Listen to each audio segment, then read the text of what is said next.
I want you to imagine that you're standing on Wimbledon Common on a freezing November morning, and through the mist you can hear the sound of two ice cream vans approaching. You can hear one of them now.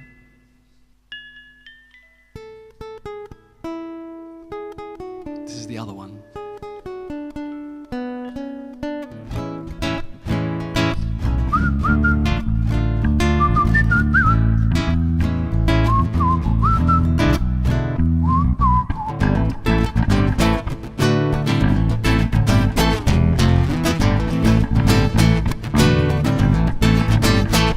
Mechanically, musically, merging with the mist, some melodies for a music hall, a little Brahms and Liszt.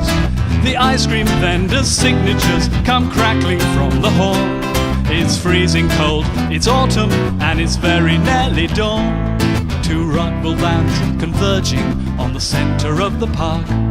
Their lights cast pallid, undulating fingers in the dark. And as the sun emerges and the fog begins to lift, and sleepy workers hurry to the early morning shift, there's confrontation.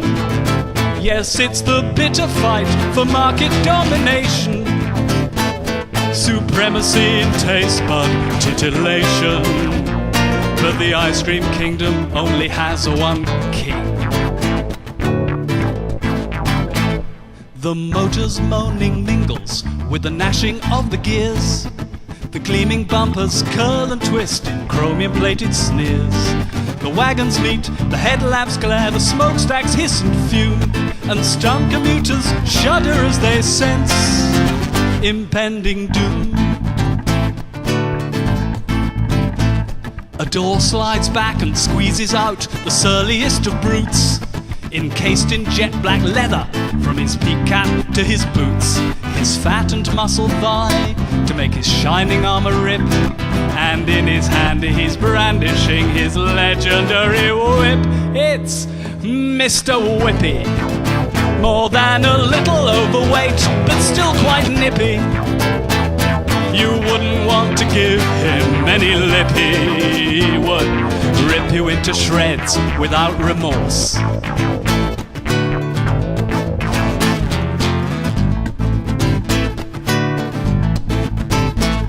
A spectacle emerges from the other steaming van.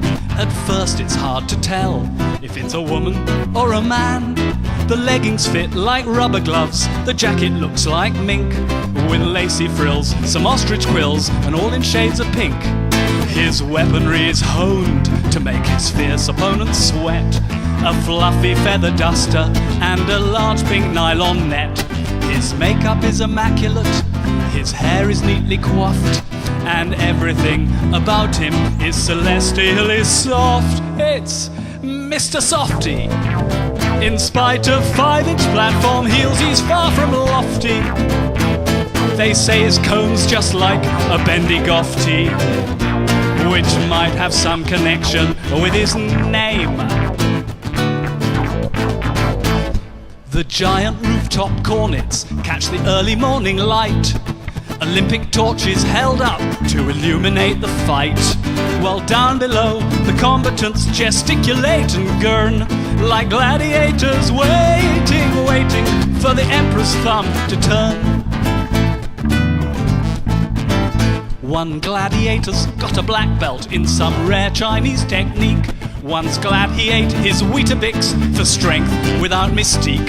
They circle one another and the tension starts to grow, both waiting for an opening to strike that fatal blow. Then conflagration, some slap and tickle, and a little flagellation. Sod the detail, use your own imagination. Suffice it then to say they're just good friends.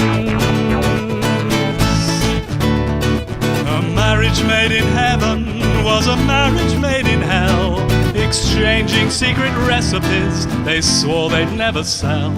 But fate moves most mysteriously, no sense in asking why. It's all down to the one, the great ice cream man in the sky. So seek salvation, best to avoid eternal burning and damnation. Don't put your trust in deep refrigeration. The ice cream kingdom only has one. Ha ha! The ice cream kingdom only has one.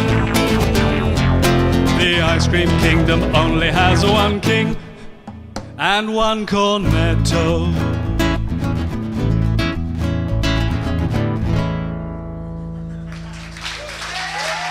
Thank you very much.